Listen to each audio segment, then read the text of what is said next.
새벽 3시 빙판길 위에 피가 얼어붙고 있었습니다. 70년을 살았습니다. 수중에 남은 건 5만 원뿐이었습니다. 아들에게 전화했습니다. 스팸으로 등록되어 있었습니다. 아내가 말했습니다. 여보, 나 그만 보내줘, 제발. 연금 55만 원, 병원비 120만 원. 인생이 무너졌습니다. 이동철은 새벽 3시에 일어났습니다. 알람이 울린 것은 아닙니다. 몸이 기억하는 시간이었습니다. 반지하 원룸의 천장에서 물이 떨어지고 있었습니다. 양동이 안에 또르르 소리가 났습니다. 그 옆에 아내 영숙이가 누워 있었습니다. 숨소리가 가늘었습니다. 이불을 어깨까지 끌어올려 주었습니다. 손이 떨렸습니다. 오른손은 3년 전부터 떨리기 시작했습니다. 병원에 갈 돈은 없었습니다. 동철은 현관문을 열었습니다. 소리가 나지 않도록 천천히 열었습니다. 아내가 깨면 안 됩니다. 어디 가느냐고 물으면 대답할 말이 없습니다. 새벽마다 폐지를 줍는다는 말은 할 수 없었습니다. 38년을 버스 핸들을 잡았던 사람입니다. 자존심이라는 게 있었습니다. 그게 남은 전부이기도 했습니다. 골목에 리어카가 세워져 있었습니다.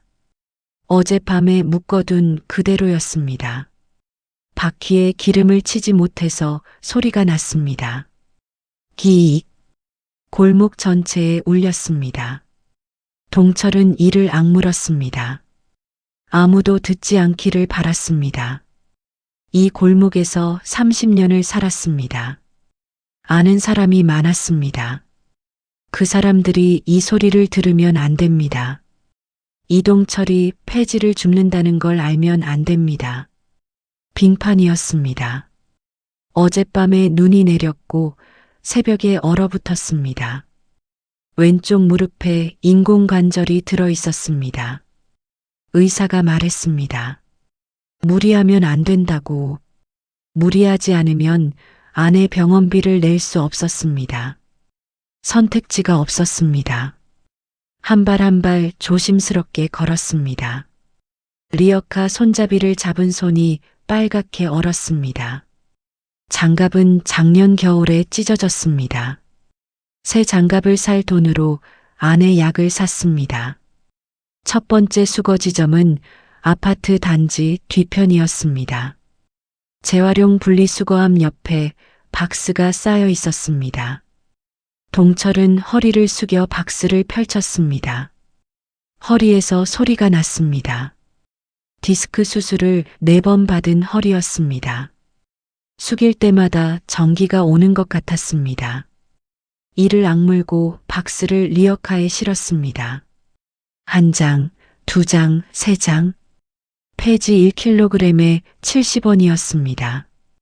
이 박스들을 전부 실어도 4,000원이 될까 말까였습니다. 동철은 멈추지 않았습니다. 2번째 지점으로 갔습니다. 3번째 지점으로 갔습니다. 리어카가 무거워졌습니다. 빙판 위에서 바퀴가 미끄러졌습니다.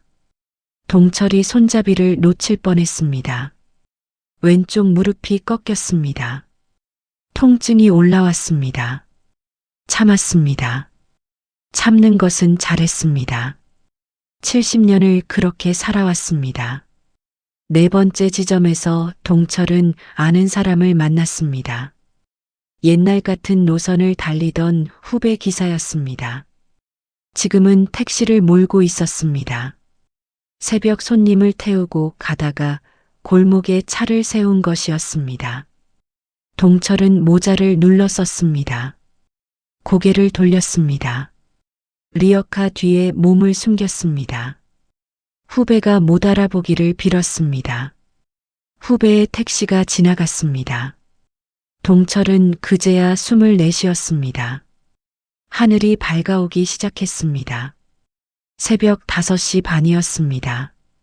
수거소에 폐지를 가져갔습니다. 저울 위에 올렸습니다. 주인이 숫자를 불렀습니다. 4,200원이요. 동철은 구겨진 지폐를 받았습니다. 2시간 반을 걸었습니다. 허리가 끊어질 것 같았습니다. 무릎에서 열이 났습니다. 손가락 감각이 없었습니다. 그 대가가 4,200원이었습니다. 안에 약간 12,000원의 3분의 1이었습니다. 내일도 나와야 합니다. 모레도 나와야 합니다. 사흘을 모아야 약값 한 번입니다. 집으로 돌아가는 길이었습니다. 빙판에서 발이 미끄러졌습니다. 왼쪽 무릎이 먼저 바닥에 부딪혔습니다. 인공관절 위로 충격이 왔습니다. 동철은 소리를 지르지 않았습니다. 이를 악물었습니다. 바지가 찢어졌습니다. 무릎에서 피가 났습니다. 빙판 위에 피가 번졌습니다. 얼어붙기 시작했습니다. 일어나야 했습니다. 아내가 깨기 전에 돌아가야 했습니다. 두 손으로 바닥을 짚었습니다. 팔이 떨렸습니다. 한 번에 일어나지 못했습니다.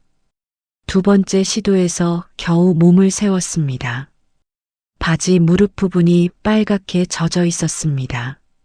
아내가 보면 안 됩니다. 어떻게든 숨겨야 합니다. 반지하 원룸에 도착했습니다. 문을 열기 전에 바지를 뒤집어 입었습니다. 피가 안쪽으로 갔습니다. 겉에서는 보이지 않았습니다. 문을 열었습니다. 영숙이가 깨어 있었습니다. 부엌에 서 있었습니다. 38kg의 몸으로 서 있었습니다. 손에 냄비가 들려 있었습니다. 죽을 끓이려는 것이었습니다. 여보, 어디 갔다 왔어? 동철은 대답했습니다. 산책 좀 했어. 잠이 안 와서. 영숙은 남편을 보았습니다. 모자를 쓰고 있었습니다. 점퍼에 흙이 묻어 있었습니다. 손이 빨갛게 얼어 있었습니다. 산책을 다녀온 사람의 모습이 아니었습니다. 영숙은 더 묻지 않았습니다. 냄비를 불 위에 올렸습니다. 동철은 구석에 앉았습니다. 주머니에서 구겨진 지폐를 꺼냈습니다. 4,200원. 서랍 안에 넣었습니다. 서랍 안에는 이미 14,000원이 들어 있었습니다. 나흘 치였습니다. 약값까지 2,200원이 부족했습니다. 영숙이 죽을 떠왔습니다. 한 그릇이었습니다. 같이 먹자. 동철이 말했습니다. 나는 먹었어. 거짓말이었습니다. 어제 저녁에 찬밥에 김치를 먹은 것이 마지막이었습니다. 영숙이 죽을 먹는 것을 보았습니다. 한 숟갈을 떠서 입에 넣는데 오래 걸렸습니다. 삼키는 것이 힘든 것이었습니다. 항암 부작용이었습니다. 동철은 아내가 죽을 다 먹을 때까지 옆에 앉아 있었습니다. 영숙이 숟가락을 내려놓았습니다. 여보. 응. 병원비 이번 달에 얼마야? 동철은 잠시 멈추었습니다. 대답해야 했습니다. 진짜 숫자를 말할 수는 없었습니다.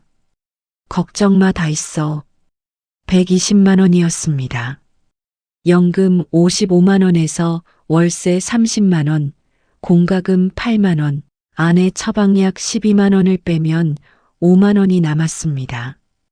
115만 원이 모자랐습니다. 폐지를 한 달 내내 주어도 18만 원이었습니다. 그래도 97만 원이 비어 있었습니다. 동철은 이 숫자를 매일 밤 계산했습니다. 계산할 때마다 답이 같았습니다. 모자랐습니다. 항상 모자랐습니다. 동철은 서랍 위에 놓인 통장을 보았습니다. 어제 연금이 들어왔습니다. 55만 원. 오늘 자동이체가 나갑니다. 월세 30만 원. 공과금 8만 원. 내일이면 통장에 17만 원이 남습니다. 그중 12만 원은 아내 약값입니다. 결국 5만 원. 5만 원으로 한 달을 살아야 합니다. 전화기가 울렸습니다. 낡은 폴더폰이었습니다. 화면을 보았습니다. 병원이었습니다. 다음 주 항암 예약 확인이었습니다. 이동철님 다음 주 화요일 항암 6차 예약 확인 부탁드립니다. 네, 알겠습니다. 전화를 끊었습니다. 아내가 물었습니다. 어디서 온 전화야? 모르는 번호야. 또 거짓말이었습니다. 동철의 하루는 거짓말로 시작해서 거짓말로 끝났습니다. 아내에게 진실을 말한 적이 언제였는지 기억나지 않았습니다. 돈이 있다고 말했습니다. 아프지 않다고 말했습니다. 새벽에 산책을 한다고 말했습니다. 전부 거짓말이었습니다. 진실은 하나뿐이었습니다. 이 사람을 살려야 한다는 것, 그것만이 이동철이라는 사람을 지탱하는 전부였습니다. 창 밖으로 사람들의 발이 지나갔습니다. 반지하 창문은 지면과 같은 높이였습니다. 출근하는 사람들의 구두가 보였습니다. 운동화가 보였습니다. 그 사람들은 각자의 하루를 시작하고 있었습니다. 동철의 하루는 이미 시작되었고 이미 끝난 것 같았습니다. 내일 새벽 3시에 다시 시작됩니다. 모레 새벽 3시에도, 글피에도, 그 다음 날에도 동철은 벽에 걸린 달력을 보았습니다. 항암 날짜에 빨간 동그라미가 쳐져 있었습니다. 7일 남았습니다. 120만 원까지 97만 원이 부족했습니다. 7일 안에 97만 원. 폐지로는 4만 원이 한계였습니다. 나머지 93만 원은 어디서 와야 합니까? 동철은 아들 전화번호를 보았습니다. 전화기 안에 저장되어 있었습니다. 손가락이 번호 위에 멈추었습니다. 누르지 못했습니다. 지난번에 전화했을 때 며느리가 말했습니다. 아버님, 저희도 대출이 있어서요. 연금 받으시잖아요. 그 말 한마디에 전화기를 내려놓았습니다. 그 뒤로 전화를 걸지 못했습니다. 오늘도 번호만 보다가 전화기를 덮었습니다. 이동철이 처음 버스 핸들을 잡은 것은 22살 때였습니다. 1978년이었습니다.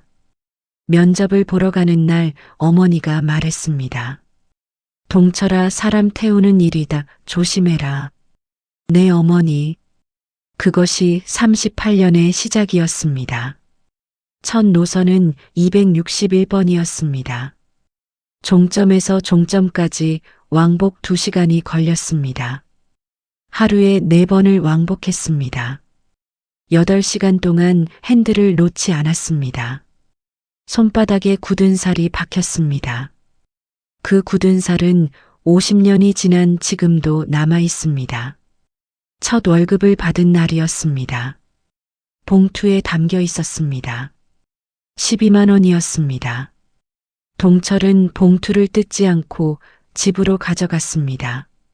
그때 동철에게는 약혼녀가 있었습니다. 최영숙 같은 동네에서 자란 여자였습니다. 웃을 때 눈이 반달이 되는 사람이었습니다. 동철은 그 웃음이 좋았습니다. 세상에 무서운 것이 없어 보이는 웃음이었습니다. 동철은 첫 월급으로 금반지를 샀습니다. 18K 금반지 5만 원이었습니다. 월급의 절반 가까이였습니다. 반지 안쪽에 글씨를 새겼습니다. 영숙에게. 세 글자가 전부였습니다. 영숙에게 반지를 끼워줄 때 손이 떨렸습니다. 지금 떨리는 것과는 다른 떨림이었습니다. 설레는 떨림이었습니다. 이게 뭐야? 첫 월급이야, 너 줄라고. 영숙이 웃었습니다. 눈이 반달이 되었습니다. 그 웃음을 동철은 50년이 지난 지금도 기억합니다. 반지하 천장에서 물이 떨어지는 밤에도, 새벽 빙판 위에서 무릎을 꿇는 아침에도 그 웃음 하나로 버텼습니다. 결혼은 소박했습니다. 1980년 봄이었습니다. 예식장이 아니라 마을 회관에서 했습니다. 하객이 30명이었습니다. 영숙은 어머니가 만들어준 흰 저고리를 입었습니다. 동철은 양복을 빌려 입었습니다. 팔이 짧아서 소매가 남았습니다. 영숙이 소매를 접어주었습니다. 이 양복 좀 크다. 괜찮아, 내가 접어주니까. 그날 밤 동철은 영숙에게 약속했습니다.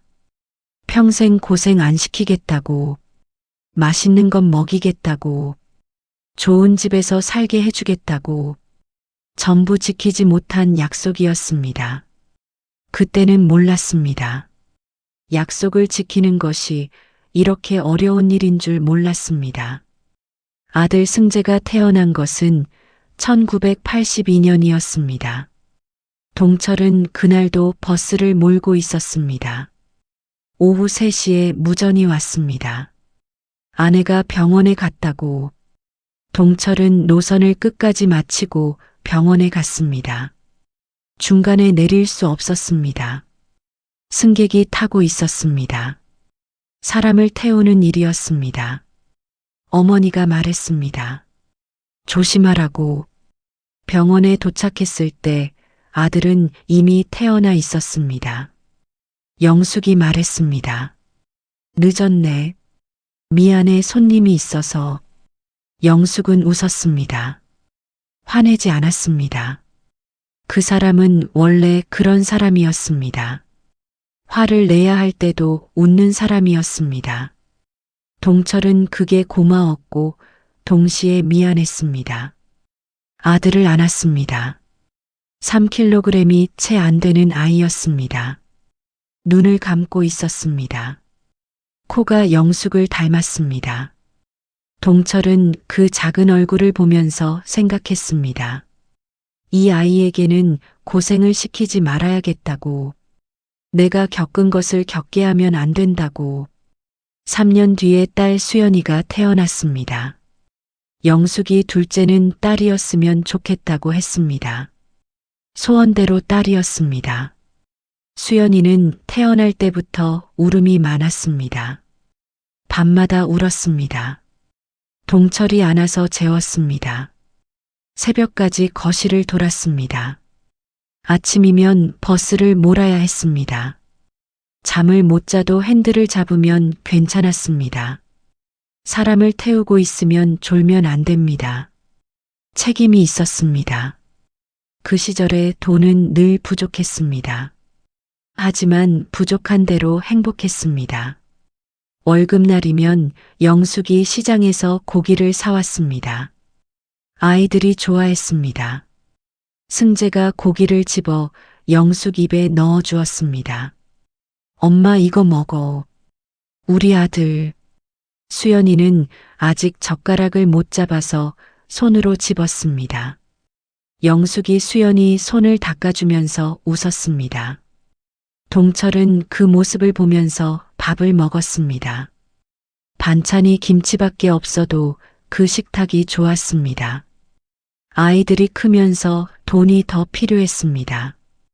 동철은 연장 근무를 시작했습니다. 하루에 12시간을 몰았습니다. 주말에도 나갔습니다. 허리가 아프기 시작했습니다. 의자에 오래 앉아 있는 일이었습니다. 진동이 허리로 왔습니다. 병원에서 디스크라고 했습니다. 수술은 나중에 하라고 했습니다. 나중은 없었습니다. 돈이 없었습니다. 통증은 참으면 되었습니다. 참는 것은 잘했습니다. 승재가 중학교에 들어갔습니다. 학원비가 필요했습니다. 수연이가 초등학교에 들어갔습니다. 준비물이 필요했습니다. 영숙이 식당에서 일을 시작했습니다. 점심시간에 설거지를 하는 일이었습니다. 하루에 3만 원을 받았습니다. 영숙의 손이 거칠어졌습니다. 금반지 위로 세제 자국이 남았습니다. 동철은 그 손을 보면서 아무 말도 하지 못했습니다. 고생 안 시키겠다고 했습니다. 거짓말이 되었습니다. 승재가 대학에 갔습니다. 등록금이 학기에 350만 원이었습니다. 동철의 월급으로는 부족했습니다. 적금을 깼습니다. 영숙이 식당 일을 2군데로 늘렸습니다. 아침에는 김밥집, 점심에는 설렁탕집, 저녁에 집에 오면 손을 펴지 못했습니다. 손가락이 굽어 있었습니다. 동철이 손을 펴주었습니다. 한 손가락씩 천천히 펴주었습니다. 아프지? 괜찮아, 익숙해. 그 대화를 수백 번 반복했습니다. 괜찮다는 말을 수천 번 들었습니다. 한 번도 괜찮은 적이 없었습니다. 서로 알고 있었습니다. 서로 모른 척 했습니다. 수연이도 대학에 갔습니다. 이제 등록금이 2배였습니다. 동철은 첫 번째 디스크 수술을 받았습니다. 수술비를 빌렸습니다. 일주일 만에 복귀했습니다. 의사가 한 달은 쉬라고 했습니다. 한 달을 쉬면 월급이 끊겼습니다.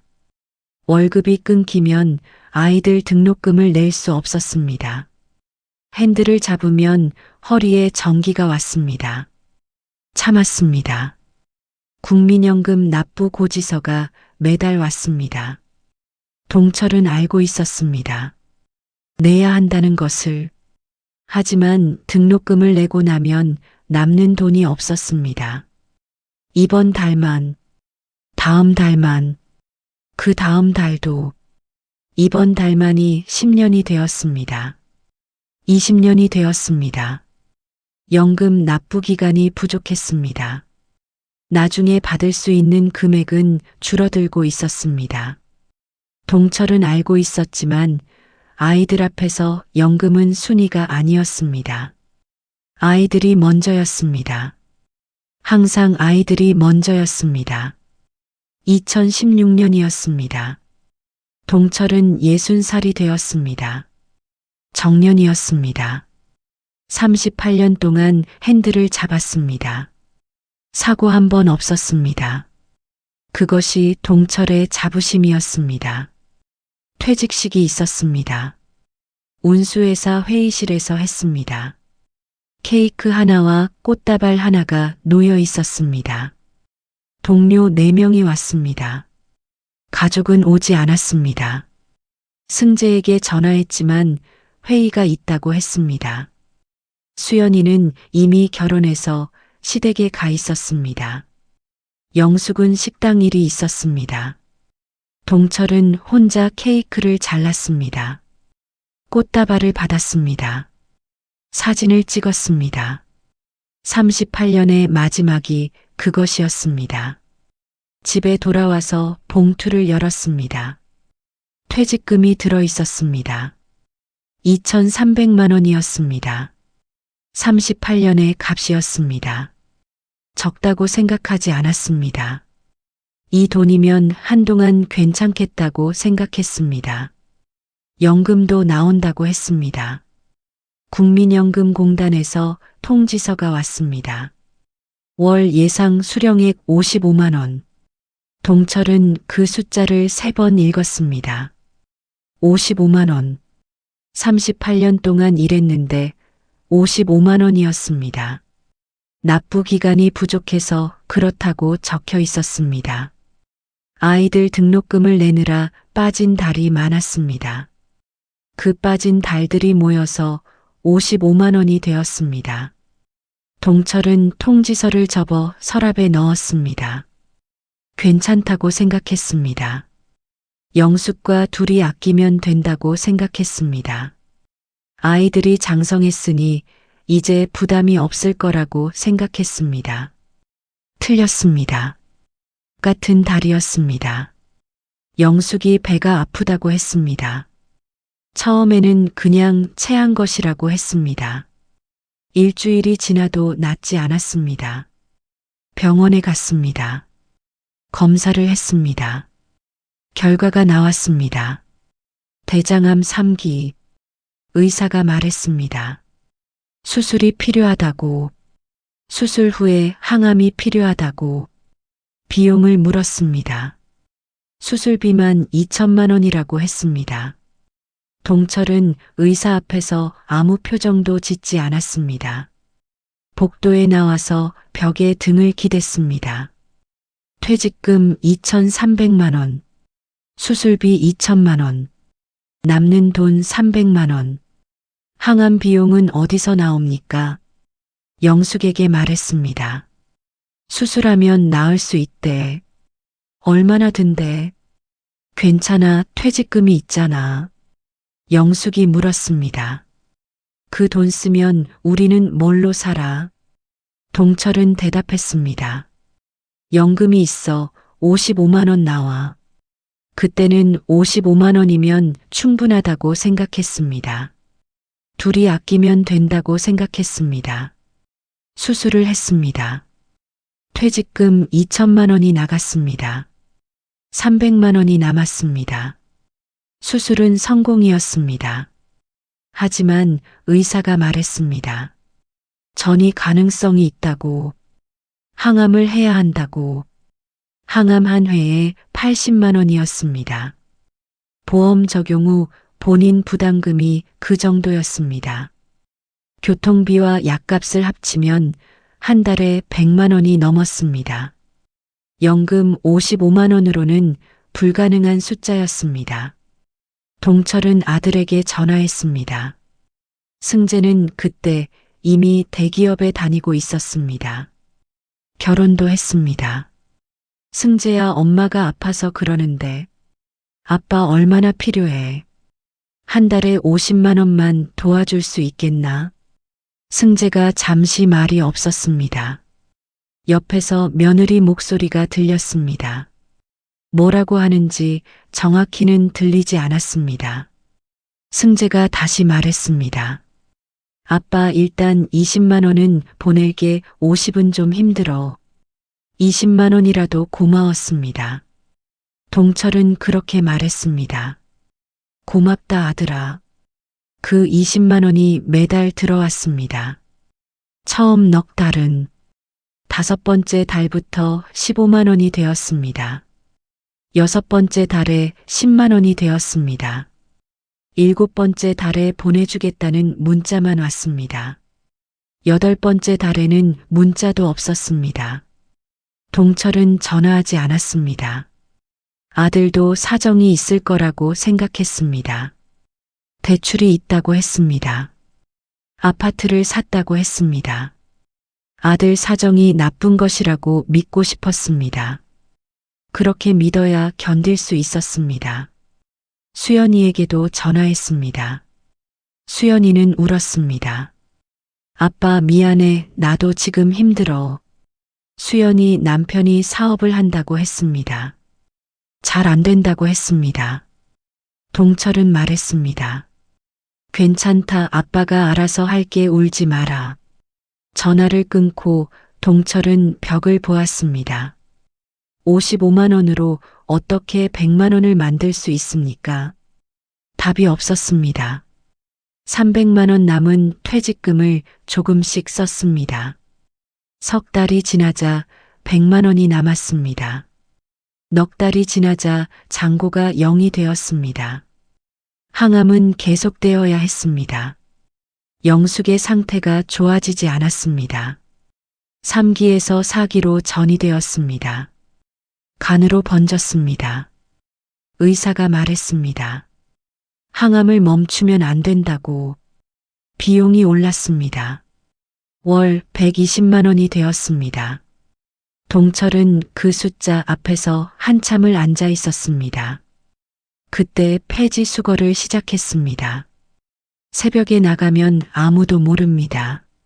아내도 모릅니다. 아들도 모릅니다.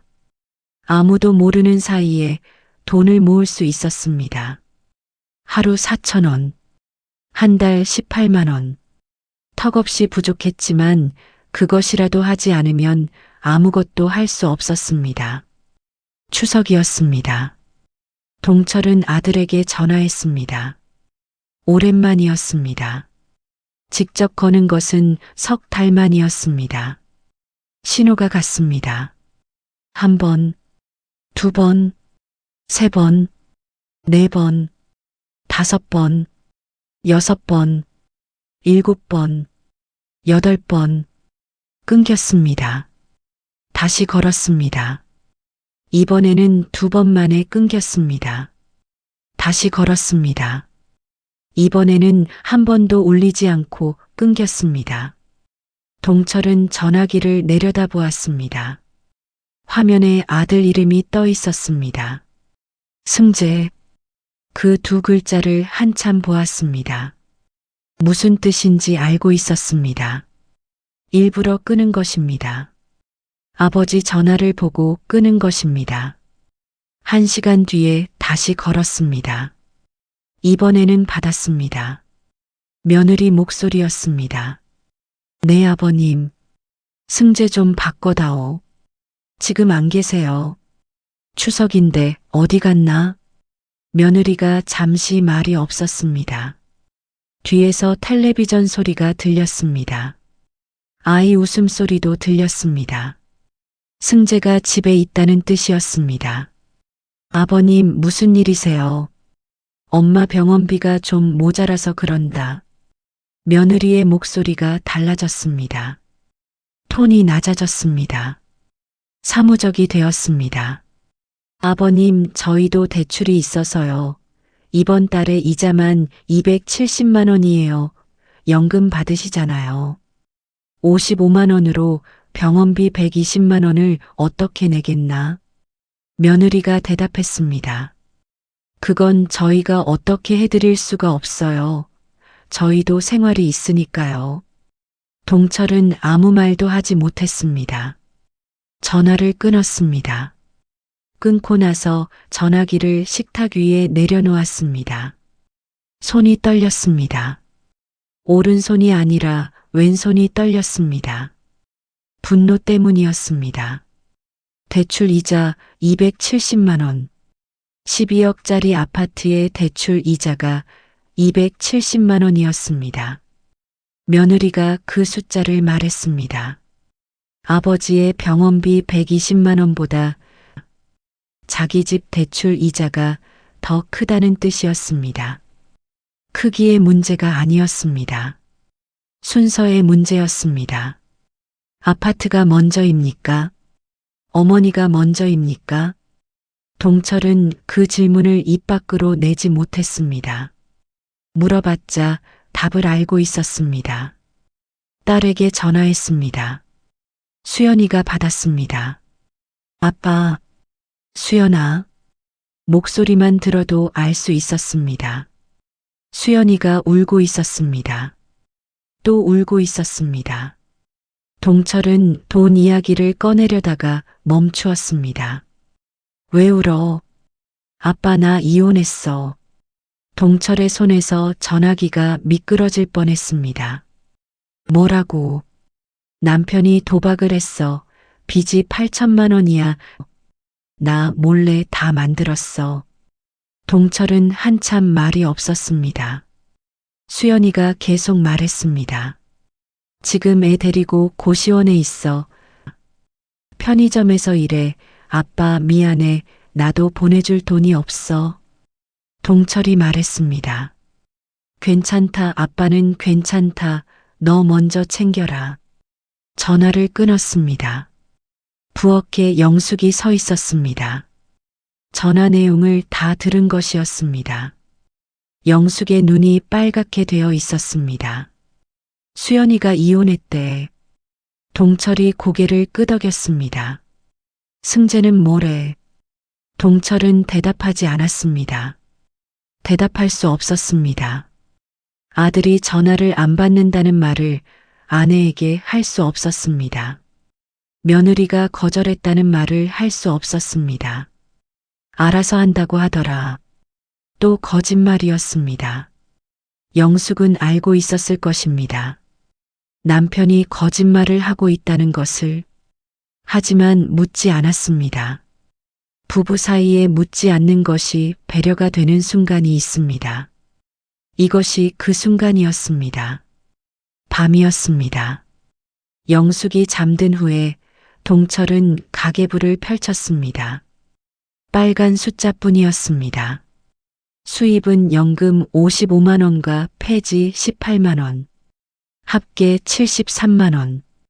지출은 월세 30만 원, 공과금 8만 원, 약값 12만 원, 식비 10만 원, 병원비 120만 원, 합계 180만 원, 부족분 107만 원, 107만 원.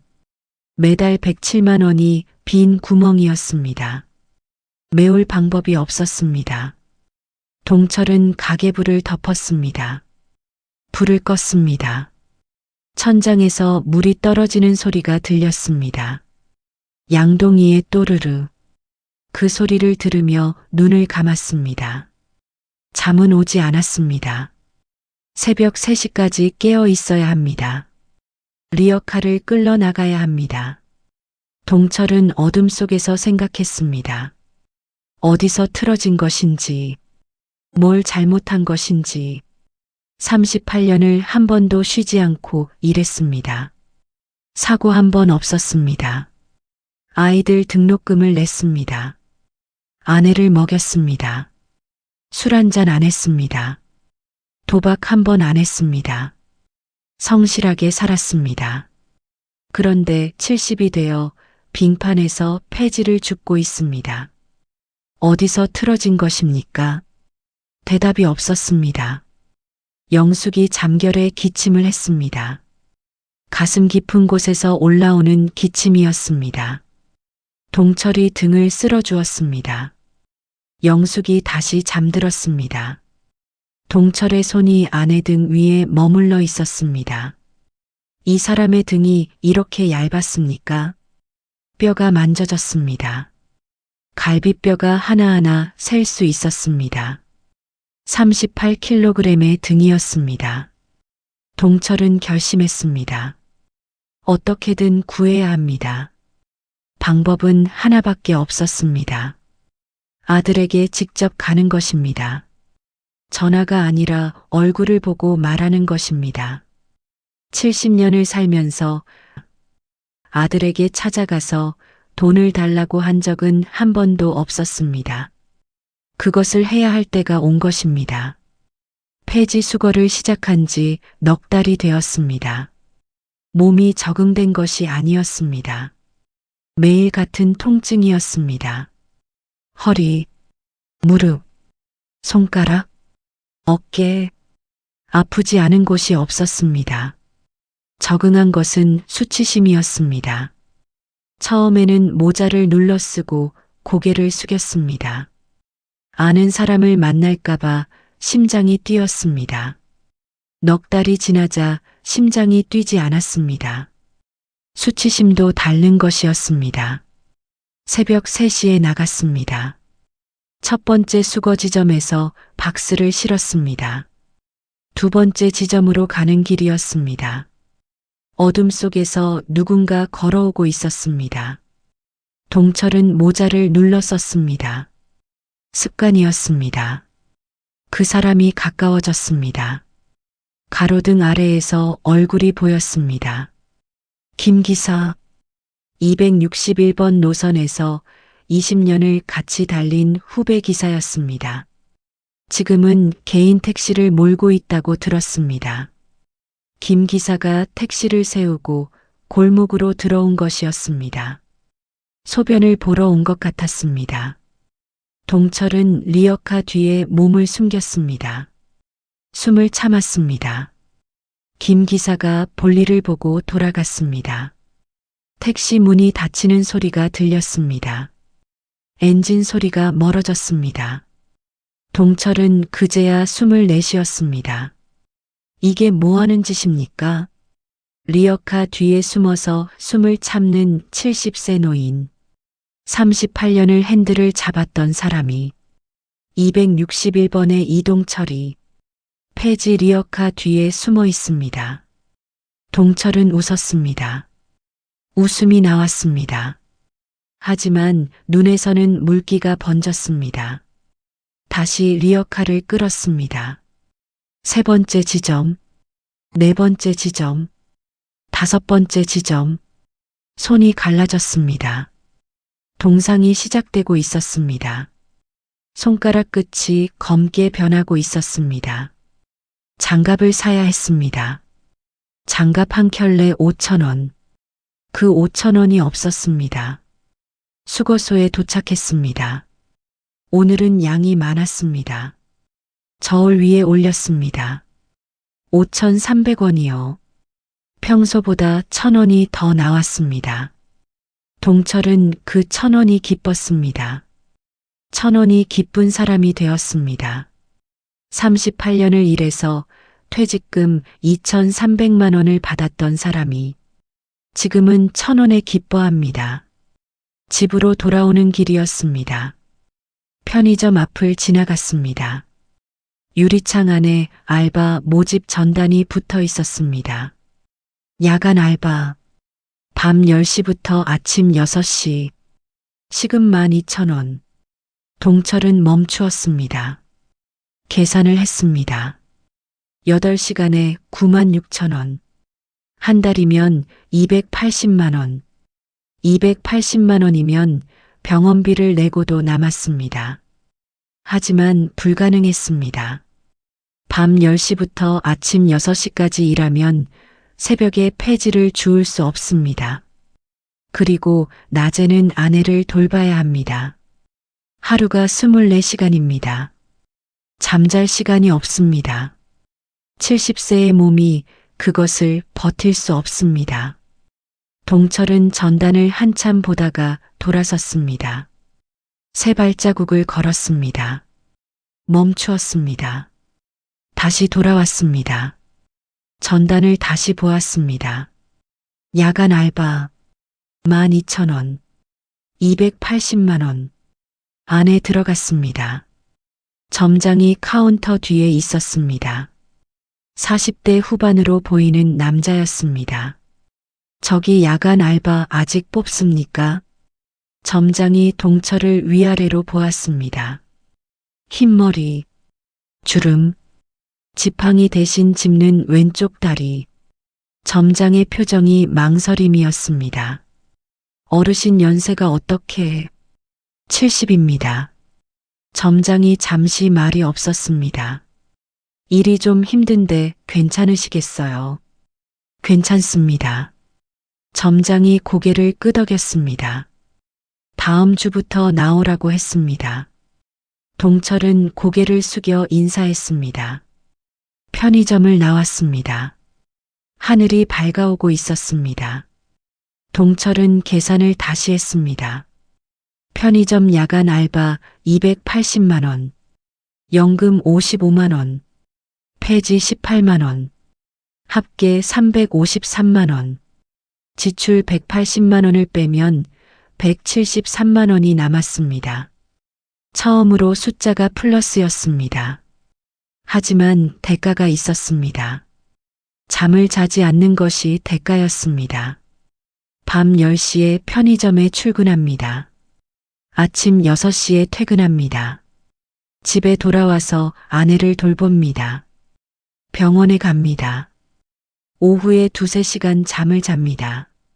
저녁을 만듭니다. 밤 10시에 다시 나갑니다. 폐지는 주말 새벽에만 줍습니다. 첫 출근 날이었습니다. 밤 10시에 편의점 문을 열었습니다. 점장이 일을 가르쳐 주었습니다. 재고 정리, 유통기한 확인, 바닥 청소, 카운터 계산. 복잡하지 않았습니다. 하지만 8시간을 서 있어야 했습니다. 왼쪽 무릎의 인공관절이 2시간 만에 뜨거워졌습니다. 4시간째에 통증이 왔습니다. 6시간째에 다리를 절었습니다. 점장이 말했습니다. 어르신 앉으셔도 돼요. 괜찮습니다. 거짓말이었습니다. 괜찮지 않았습니다. 하지만 앉으면 안 됩니다. 앉으면 일어나지 못할 것 같았습니다. 일어나지 못하면 돈을 벌 수 없습니다. 돈을 벌지 못하면 아내 병원비를 낼 수 없습니다. 서 있어야 합니다. 새벽 2시였습니다.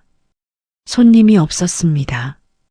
동철은 카운터 뒤에 서서 유리창 밖을 보았습니다. 어두운 거리에 가로등이 켜져 있었습니다. 예전에 이 시간에는 버스를 몰고 있었습니다. 261번 막차를 끊고 차고지로 돌아가는 시간이었습니다. 그때는 핸들을 잡고 있었습니다. 지금은 카운터를 잡고 있습니다. 같은 손입니다. 같은 시간입니다. 다른 곳에 서 있습니다. 아침 6시에 퇴근했습니다. 96,000원. 하루치 일당이었습니다. 집으로 가는 길에 약국에 들렀습니다. 아내 처방약을 찾았습니다. 12,000원. 96,000원에서 12,000원을 빼면 84,000원이 남았습니다. 84,000원을 봉투에 넣었습니다. 봉투 겉면에 글씨를 쓰지 않았습니다. 서랍에 넣었습니다. 병원비 봉투였습니다. 영숙이 깨어 있었습니다. 어디 갔다 왔어? 산책. 또 산책이었습니다. 영숙이 남편의 얼굴을 보았습니다. 눈밑이 검었습니다. 얼굴이 부어 있었습니다. 산책을 하고 온 사람의 얼굴이 아니었습니다. 영숙은 묻지 않았습니다. 항암 5차가 끝났습니다. 영숙의 상태는 좋아지지 않았습니다. 체중이 38kg에서 36kg으로 줄었습니다. 머리카락이 전부 빠졌습니다. 하얀 면모자를 쓰고 있었습니다. 구토가 하루에 서너 번이었습니다. 음식을 먹으면 30분 안에 올렸습니다. 죽도 넘기기 힘들어했습니다. 동철은 병원에서 돌아오는 영숙을 부축했습니다. 반지하 계단을 내려가는 것이 힘들었습니다. 영숙의 몸이 가벼웠습니다. 36kg은 이렇게 가벼운 것이었습니다. 안으면 아이를 안는 것 같았습니다. 아이보다 가벼웠습니다. 이불을 깔아주었습니다. 영숙이 누웠습니다. 눈을 감지 않았습니다. 천장을 보고 있었습니다. 여보. 응. 나 이제 그만할게. 동철이 영숙을 보았습니다. 영숙의 눈이 건조했습니다. 울고 있는 것이 아니었습니다. 결심한 눈이었습니다. 무슨 소리야? 항암 그만할게. 돈 아까워. 아까운 게 어디 있어. 동철의 목소리가 떨렸습니다. 영숙이 고개를 돌려 남편을 보았습니다. 여보, 나도 알아. 새벽에 어디 가는지. 동철이 멈추었습니다. 심장이 내려앉았습니다. 알고 있었습니다. 영숙이 알고 있었습니다. 어제 당신 바지에서 폐지 영수증 나왔어. 동철은 아무 말도 하지 못했습니다. 4,200원, 4,800원, 5,300원 날짜가 매일 찍혀 있더라. 영숙의 목소리가 잔잔했습니다. 화가 난 것이 아니었습니다. 슬픈 것이었습니다. 당신이 새벽마다 폐지를 줍는 거잖아. 그거 나 때문이잖아. 아니야. 맞잖아.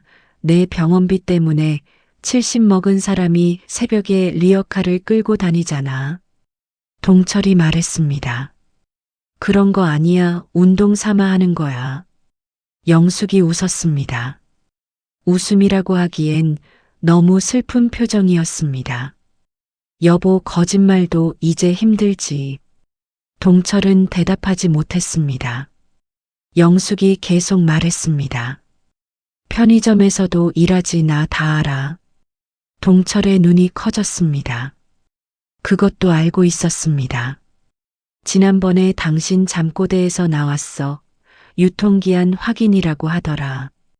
영숙이 천장을 보았습니다. 여보, 나 보내줘. 보내긴 어딜 보내. 죽게 해달라는 거야. 방 안이 조용해졌습니다. 물 떨어지는 소리만 들렸습니다. 양동이의 또르르. 동철이 말했습니다. 그런 소리 하지 마. 영숙이 말했습니다. 당신이 이러다 먼저 쓰러져나 그거 못 봐. 동철은 아내 손을 잡았습니다. 뼈만 남은 손이었습니다. 금반지가 헐거웠습니다. 예전에는 딱 맞았습니다. 끼워줄 때 살짝 뻑뻑했습니다. 지금은 돌려도 빠질 것 같았습니다. 죽지 마. 동철이 말했습니다. 두 글자였습니다. 그것이 전부였습니다. 영숙이 눈을 감았습니다. 대답하지 않았습니다.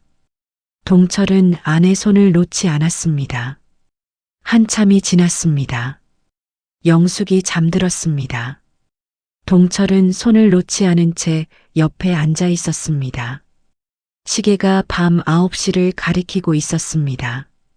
1시간 뒤에 편의점에 가야 합니다. 아내 손을 놓아야 합니다. 일어나야 합니다. 96,000원을 벌어야 합니다. 9시 50분에 손을 놓았습니다. 천천히 놓았습니다. 영숙의 손가락이 이불 위에 펴졌습니다. 금반지가 보였습니다. 영숙에게 세 글자가 안쪽에 새겨져 있는 반지. 50년 전에 첫 월급으로 산 반지. 동철은 점퍼를 입었습니다. 문을 열었습니다. 소리가 나지 않도록 천천히 열었습니다. 밖으로 나왔습니다. 밤 공기가 차가웠습니다. 걸었습니다. 편의점까지 15분이었습니다. 15번의 발걸음마다 무릎이 아팠습니다. 참았습니다. 편의점 문을 열었습니다. 점장이 퇴근 준비를 하고 있었습니다. 어르신 오셨어요. 네. 점장이 나갔습니다. 동철이 혼자 남았습니다. 카운터 뒤에 섰습니다. 형광등이 밝았습니다. 반지하의 노란 전구와는 다른 빛이었습니다. 차갑고 하였습니다. 그 빛 아래에서 8시간을 서야 합니다. 새벽 2시에 편의점 문이 열렸습니다. 20대 청년이 들어왔습니다. 라면을 하나 집었습니다. 카운터에 올려놓았습니다. 2,200원입니다. 청년이 카드를 내밀었습니다. 결제가 끝났습니다. 청년이 나갔습니다. 2,200원. 동철이 반나절 폐지를 주어서 버는 돈이었습니다. 그 돈으로 라면 하나를 사는 사람이 있었습니다. 라면 하나를 사는 것이 아무렇지도 않은 사람이 있었습니다. 동철은 아무 생각도 하지 않으려 했습니다. 생각을 하면 끝이 없었습니다. 유통기한을 확인했습니다. 바닥을 닦았습니다. 진열대를 정리했습니다. 손이 움직이면 머리가 멈추었습니다. 그것이 이 일의 유일한 장점이었습니다. 항암 6차 예약이 3일 뒤였습니다. 병원비 120만 원 중 43만 원이 모여 있었습니다. 편의점 열흘치 96만 원에서 생활비를 빼고 남은 것과 폐지 수입을 합한 금액이었습니다. 77만 원이 부족했습니다. 동철은 주민센터에 갔습니다. 긴급생활지원금이라는 것이 있다고 들었습니다. 편의점 점장이 알려준 것이었습니다. 어르신 한번 알아보세요. 점장은 그렇게 말했습니다. 주민센터에 들어갔습니다.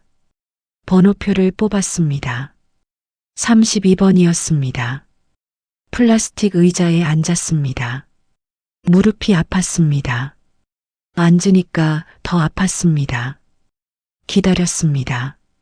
40분을 기다렸습니다. 32번 이동철님. 일어났습니다. 무릎에서 소리가 났습니다.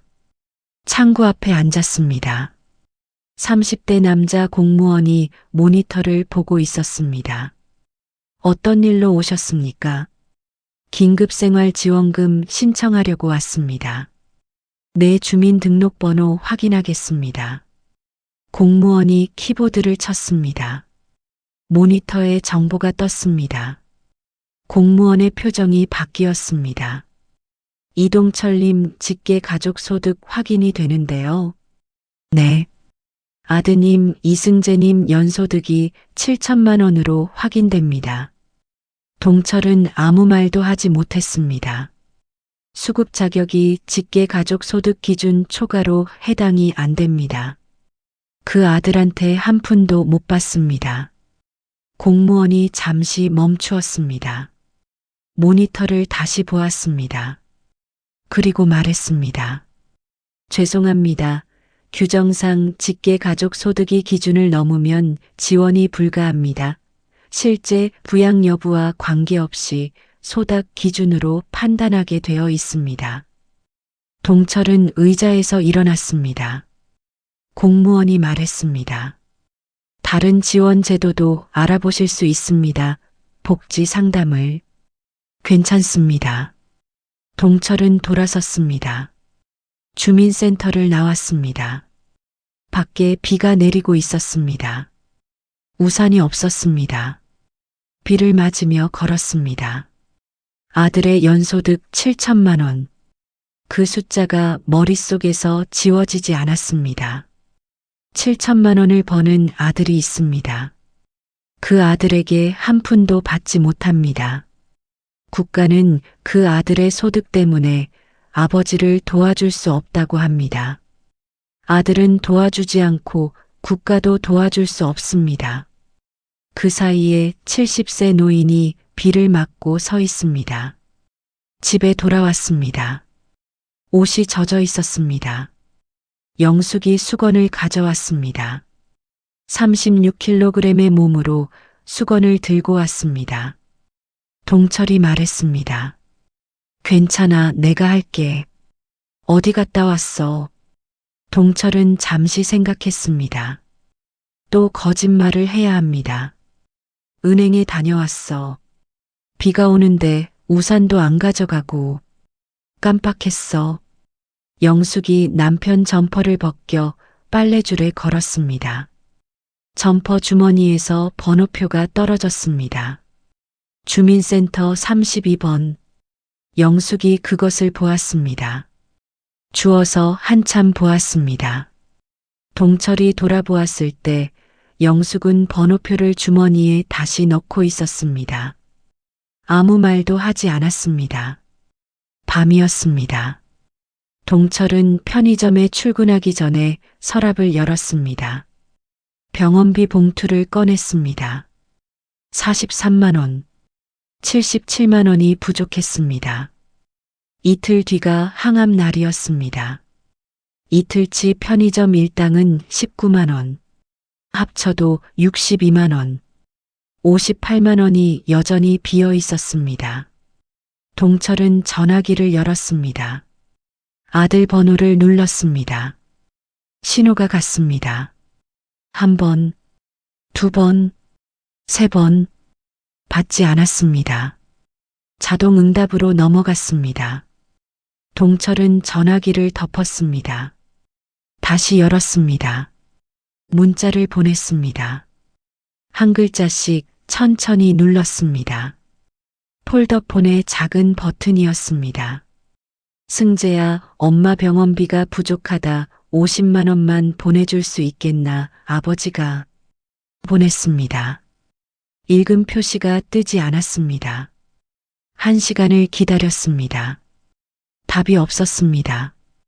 2시간을 기다렸습니다. 답이 없었습니다. 편의점에 갈 시간이었습니다. 전화기를 주머니에 넣었습니다.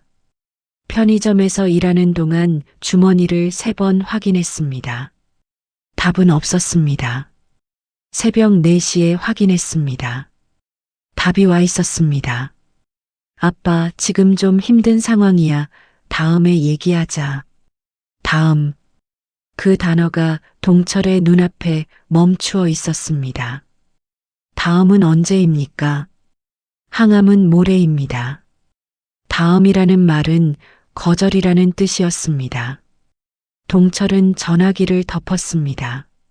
아침에 퇴근해서 집에 왔습니다. 영숙이 깨어 있었습니다. 식탁에 앉아 있었습니다.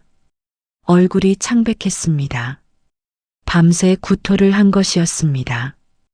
여보, 오늘 병원 갈 때 택시 타도 될까? 버스 타면 힘드나? 토할 것 같아. 택시비가 15,000원이었습니다. 왕복 3만 원. 그 3만 원이 아까웠습니다. 하지만 아내가 버스에서 토하는 것을 볼 수 없었습니다. 타자, 택시 타자. 동철은 봉투에서 3만 원을 뺐습니다. 43만 원에서 40만 원이 되었습니다. 부족분이 80만 원으로 늘었습니다. 항암날 전날이었습니다. 병원비 봉투에 59만 원이 들어 있었습니다. 편의점 이틀치와 주말 폐지 수입을 합친 것이었습니다. 61만 원이 부족했습니다. 동철은 결심했습니다. 아들 집에 가기로 했습니다. 아내에게 말했습니다. 나 좀 나갔다 올게. 어디? 볼 데가 있어. 영숙이 남편을 보았습니다. 동철이 점퍼를 입고 있었습니다. 평소와 다른 점퍼였습니다. 장롱 안쪽에 넣어두었던 점퍼였습니다. 덜 낡은 것이었습니다. 영숙은 알았을 것입니다. 남편이 어디 가는지 조심해서 다녀와.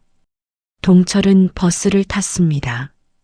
강남까지 1시간 20분이 걸렸습니다. 교통비 1,450원. 버스 안에서 동철은 창밖을 보았습니다. 38년 동안 이 길을 달렸습니다. 핸들을 잡고 달렸습니다. 지금은 승객 자리에 앉아 있었습니다. 같은 길이 다른 길이었습니다. 아들 아파트에 도착했습니다. 32층짜리 건물이었습니다. 로비가 넓었습니다. 대리석 바닥이었습니다. 동철의 반지하 원룸 전체보다 로비가 넓어 보였습니다. 경비원이 다가왔습니다. 60대 남자였습니다. 동철과 나이가 비슷해 보였습니다. 어르신 누구 찾으세요? 1203호 이승재. 경비원이 인터폰을 눌렀습니다. 잠시 기다렸습니다. 여자 목소리가 나왔습니다. 며느리였습니다. 누구세요? 이승재 씨 아버님이 오셨는데요. 잠깐 침묵이 있었습니다. 지금 안 계세요. 동철은 경비원 옆에 서서 그 목소리를 들었습니다. 안 계세요. 또 그 말이었습니다. 추석 때도 안 계세요였습니다. 토요일 오후에 안 계신 것입니까? 동철은 알고 있었습니다. 집에 있다는 것을. 잠깐만 기다려 보겠습니다. 경비원이 동철에게 로비 소파를 가리켰습니다. 가죽 소파였습니다. 동철은 앉지 않았습니다. 서 있었습니다. 앉으면 일어나기 힘들 것 같았습니다. 무릎 때문이 아니었습니다. 마음 때문이었습니다. 30분이 지났습니다. 1시간이 지났습니다. 아무도 내려오지 않았습니다. 동철은 서 있었습니다. 경비원이 물을 한 잔 가져다 주었습니다. 감사합니다. 경비원이 말했습니다. 어르신 좀 앉으세요. 다리 아프시잖아. 괜찮습니다. 경비원은 더 말하지 않았습니다. 같은 나이의 사람이었습니다. 무엇을 더 말할 수 있겠습니까? 2시간이 지났습니다. 엘리베이터 문이 열렸습니다. 아이가 나왔습니다. 10세 남자아이였습니다. 학원 가방을 메고 있었습니다. 준서였습니다. 손자였습니다. 할아버지. 준서가 달려왔습니다. 동철의 다리에 매달렸습니다. 동철은 손자의 머리를 쓸어주었습니다. 떨리는 오른손으로 쓸어주었습니다. 할아버지 왜 왔어? 우리 집 놀러 온 거야. 응, 할아버지가 준서 보러 왔지. 며느리가 뒤따라 나왔습니다. 코트를 입고 있었습니다. 선글라스를 쓰고 있었습니다.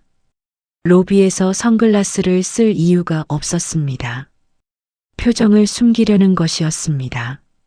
준서야, 학원 늦겠다. 빨리 가자. 며느리가 준서의 팔을 잡았습니다. 준서가 동철을 돌아보았습니다. 할아버지 나중에 우리 집에 와. 그래, 할아버지가 나중에 갈게. 며느리가 준서를 데리고 나갔습니다. 로비를 지나 정문을 나갔습니다. 동철을 한 번도 보지 않았습니다. 인사도 없었습니다. 말 한마디도 없었습니다. 준서의 목소리만 유리문 너머로 들렸습니다. 엄마, 할아버지 왜 안 올라와? 그 말이 로비에 울렸습니다. 경비원이 고개를 돌렸습니다. 동철은 움직이지 않았습니다. 10분을 더 기다렸습니다. 아들은 나오지 않았습니다. 끝까지 나오지 않았습니다. 인터폰도 없었습니다. 문자도 없었습니다. 32층 어딘가에 아들이 있었습니다. 아버지가 로비에 서 있다는 것을 알고 있었습니다. 내려오지 않았습니다. 동철은 주머니에서 봉투를 꺼냈습니다. 하얀 봉투였습니다. 겉면에 글씨가 적혀 있었습니다. 준서야, 할아버지가. 안에 5만 원짜리 한 장이 들어 있었습니다. 폐지를 주어서 모은 돈이었습니다. 손자 용돈으로 준비한 것이었습니다. 경비원에게 봉투를 건넸습니다. 1203호에 좀 전해주세요. 경비원이 봉투를 받았습니다. 동철이 돌아섰습니다. 로비를 나왔습니다. 정문을 지났습니다. 뒤를 돌아보지 않았습니다. 버스 정류장까지 걸었습니다. 왼쪽 무릎이 부어올라 있었습니다. 2시간을 서 있었습니다. 인공관절이 견딘 것이 신기했습니다. 버스를 탔습니다.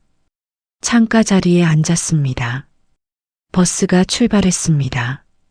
창밖으로 아파트 단지가 멀어졌습니다. 32층짜리 건물이 작아졌습니다. 동철은 창문에 이마를 대었습니다. 유리가 차가웠습니다.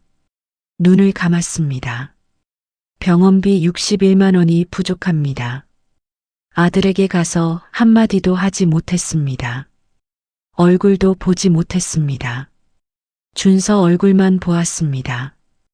5만 원을 경비실에 맡기고 돌아왔습니다.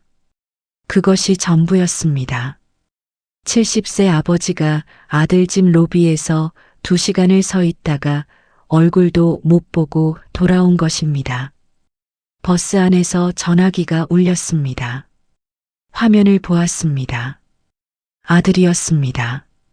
받았습니다. 아빠. 승재 목소리가 작았습니다. 왜 그냥 갔어? 할 말이 있었는데 내가 안 나와서. 승재가 잠시 말이 없었습니다. 그리고 말했습니다. 아빠 미안해, 내가 좀 상황이. 동철이 말을 끊었습니다.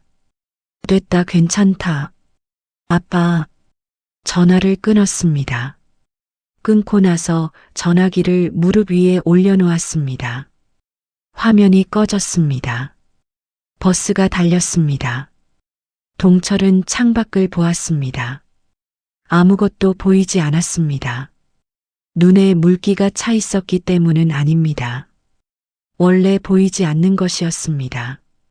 70년을 살아도 보이지 않는 것이 있었습니다. 아들의 마음이 그것이었습니다. 항암날 아침이었습니다. 병원비 봉투에 59만 원이 들어 있었습니다. 어제 편의점 일당 9만 6천 원을 넣어서 그렇게 되었습니다. 61만 원이 부족했습니다. 동철은 새벽에 일어나 방안을 보았습니다. 팔 것이 있는지 보았습니다. 낡은 텔레비전. 누가 삽니까? 낡은 선풍기. 누가 삽니까? 방 안에 값어치가 있는 것은 하나뿐이었습니다. 영숙의 손에 끼워져 있었습니다.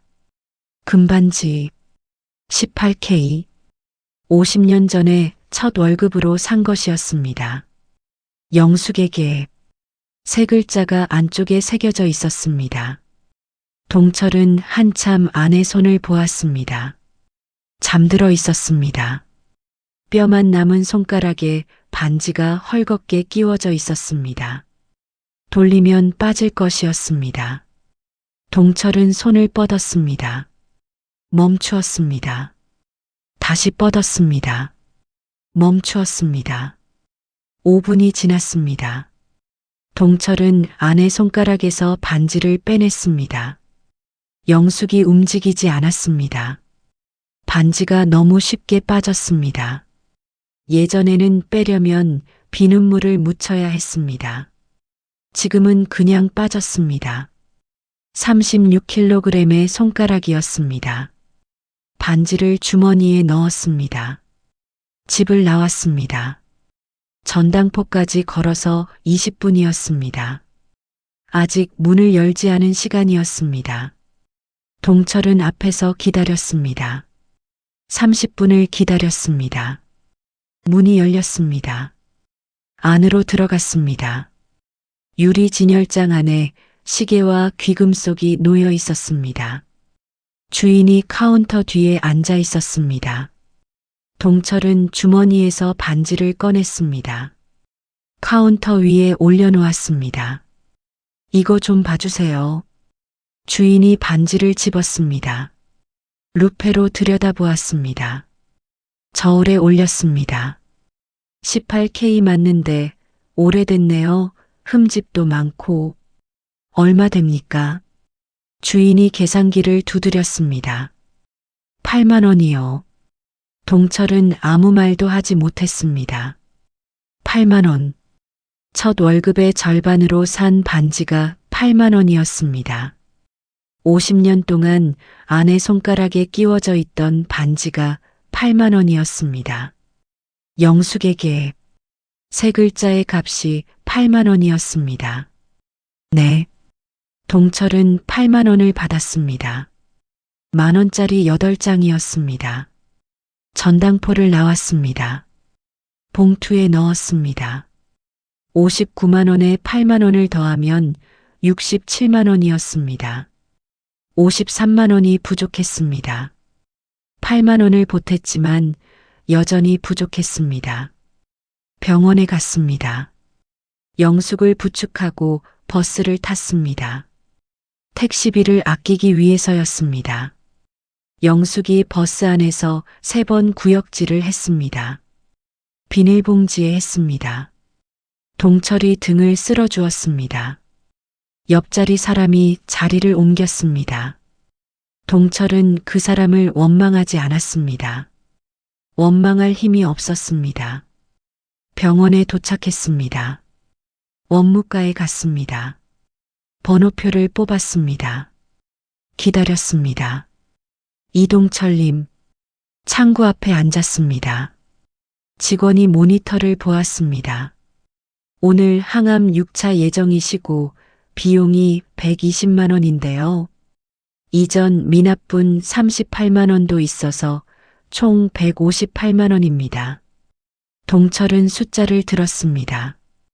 158만 원. 봉투에 67만 원이 있었습니다.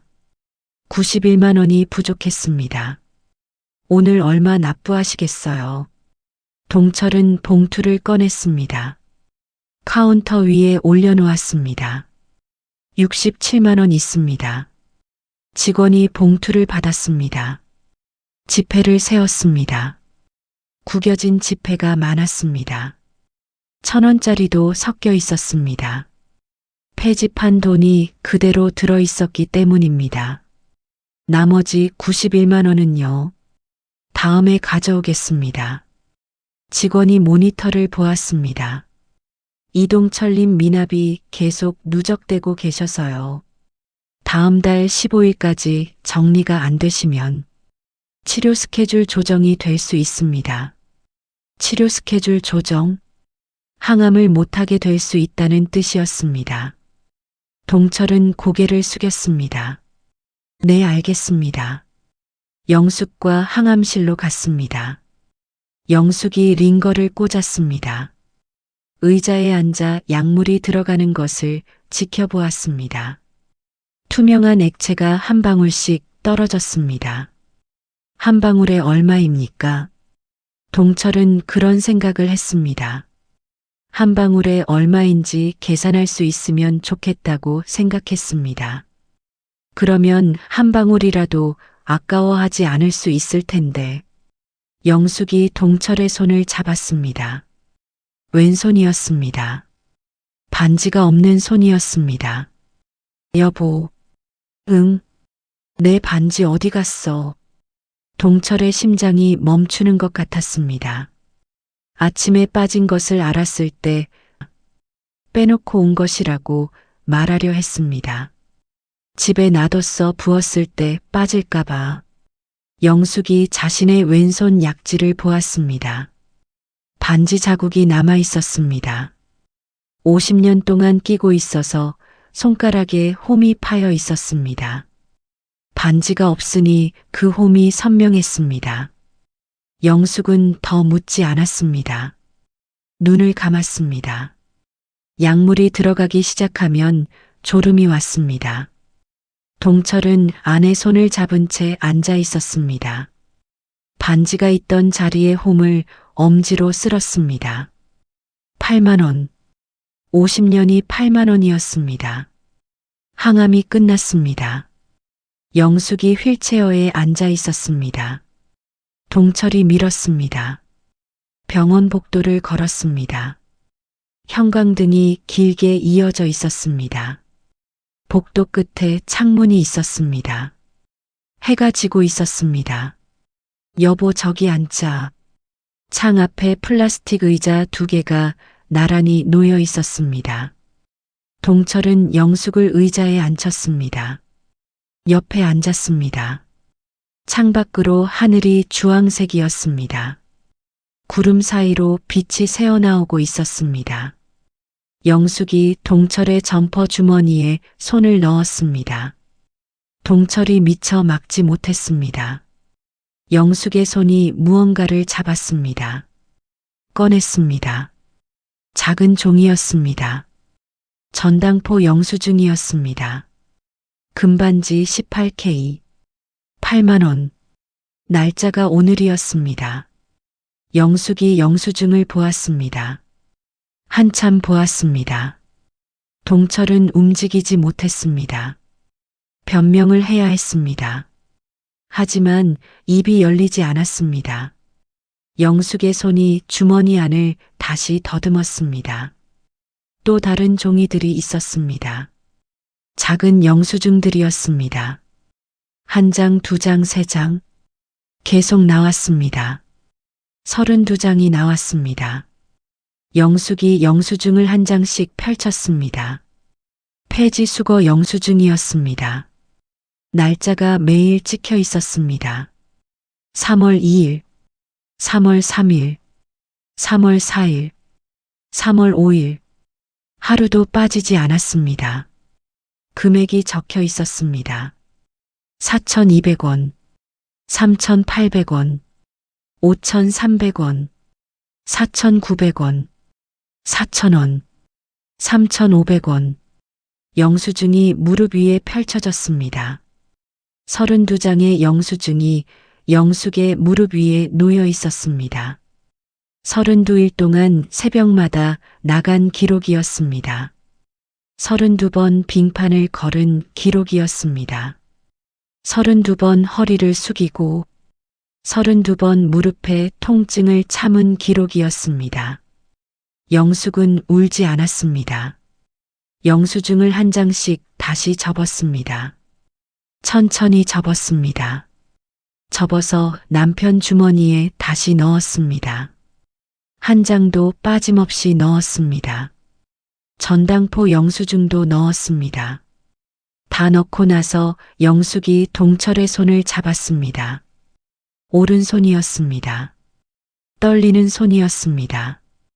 영숙의 손도 떨리고 있었습니다. 두 사람의 떨림이 만났습니다. 어느 쪽이 떨리는 것인지 구분이 되지 않았습니다. 아무 말이 없었습니다. 할 말이 없는 것이 아니었습니다. 말로는 되지 않는 것이었습니다. 50년을 함께 살았습니다. 첫 월급으로 금반지를 사주던 22살의 남자와 눈이 반달이 되던 20살의 여자가 있었습니다. 그 두 사람이 지금 병원 복도 끝에 앉아 있었습니다. 70세의 남자와 68세의 여자로 금반지는 전당포에 있었습니다. 8만 원과 바꿔졌습니다. 하지만 손가락에 홈은 남아 있었습니다. 50년의 홈은 8만 원으로 지울 수 없었습니다. 창밖에 해가 내려가고 있었습니다. 주황색이 붉은색으로 변하고 있었습니다. 동철의 주머니에서 전화가 울렸습니다. 폴더폰이었습니다. 꺼냈습니다. 화면에 이름이 떠 있었습니다. 수연, 딸이었습니다. 전화를 받았습니다. 아빠, 수연아. 아빠, 나 다음 달에 30만 원 보낼게. 이번 달에 알바비 좀 더 받았어. 미안해, 더 못 보내서. 동철은 잠시 말이 없었습니다. 고맙다. 아빠, 엄마 괜찮아. 응, 괜찮아. 진짜? 응. 수연이가 울고 있었습니다. 전화 너머로 코 훌쩍이는 소리가 들렸습니다. 아빠 사랑해. 그래. 전화가 끊겼습니다. 동철은 폰을 주머니에 넣었습니다. 영숙이 물었습니다. 누구야? 수연이. 뭐래? 다음 달에 30만 원 보내겠대. 영숙이 고개를 끄덕였습니다. 30만 원. 병원비 120만 원 중 30만 원이 채워졌습니다. 나머지 90만 원은 비어 있었습니다. 하지만 30만 원이라는 숫자가 있었습니다. 딸이 보내겠다고 한 30만 원이 있었습니다. 그것은 돈이 아니었습니다. 마음이었습니다. 30만 원어치의 마음이 아니라 30만 원밖에 보내지 못하는 미안함이었습니다. 그 미안함이 동철에게는 고마웠습니다. 누군가 미안해하고 있다는 것, 그것만으로 충분한 밤이 있습니다. 창밖에 해가 거의 사라졌습니다. 하늘 끝에 붉은 선 하나만 남아 있었습니다. 영숙이 말했습니다. 해진다. 동철이 대답했습니다. 응. 두 사람은 그 붉은 선이 사라질 때까지 앉아 있었습니다. 손을 잡은 채로 형광등이 켜졌습니다. 복도가 하얗게 밝아졌습니다.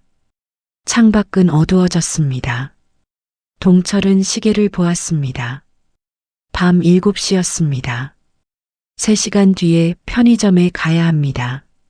내일 새벽에 퇴근하면 폐지를 주울 시간은 없습니다. 주말에 주어야 합니다. 다음 달 15일까지 미납분을 내야 합니다. 그렇지 않으면 항암이 중단됩니다. 영숙을 부축하고 일어났습니다. 휠체어에 앉혔습니다. 복도를 밀고 갔습니다. 엘리베이터를 탔습니다. 1층에 내렸습니다. 병원 정문을 나왔습니다. 밤 공기가 차가웠습니다. 영숙에게 점퍼를 벗어 덮어주었습니다. 32장의 영수증이 든 점퍼였습니다. 8만 원짜리 금반지 영수증이 든 점퍼였습니다. 버스 정류장까지 휠체어를 밀었습니다. 버스가 왔습니다. 영숙을 부축해 올렸습니다. 자리에 앉혔습니다. 동철은 옆에 섰습니다. 자리가 없었습니다. 무릎이 아팠습니다. 참았습니다. 집에 도착했습니다. 반지하 계단을 내려갔습니다. 문을 열었습니다. 천장에서 물이 떨어지고 있었습니다. 양동이에 또르르. 이불을 깔았습니다. 영숙을 눕혔습니다. 이불을 어깨까지 끌어올려 주었습니다. 영숙이 눈을 감으며 말했습니다. 여보. 응. 내일도 나갈 거지. 동철은 대답하지 않았습니다. 대답하지 않는 것이 대답이었습니다. 영숙이 말했습니다. 조심해. 동철은 고개를 끄덕였습니다. 영숙이 잠들었습니다. 동철은 시계를 보았습니다. 9시 40분이었습니다. 20분 뒤에 나가야 합니다. 서랍을 열었습니다. 가계부를 펼쳤습니다. 오늘 병원에 낸 67만 원을 적었습니다. 미납 잔액 91만 원을 적었습니다. 딸이 보내준다는 30만 원을 적었습니다. 나머지 61만 원을 적었습니다. 연금 55만 원, 병원비 120만 원, 그 차이는 65만 원이었습니다. 폐지와 편의점 야간 알바를 합쳐도 메워지지 않는 달이 있었습니다. 이번 달이 그랬습니다. 다음 달도 그럴 것입니다. 동철은 가계부를 덮었습니다. 점퍼를 입었습니다. 영숙이 덮어주었던 점퍼가 아닌 낡은 점퍼를 입었습니다. 문을 열었습니다. 소리가 나지 않도록 천천히 열었습니다. 밖으로 나왔습니다. 밤 공기가 폐를 찔렀습니다. 걸었습니다. 편의점까지 15분이었습니다. 내일 아침 6시에 퇴근합니다. 집에 돌아와서 아내에게 죽을 끓여줍니다.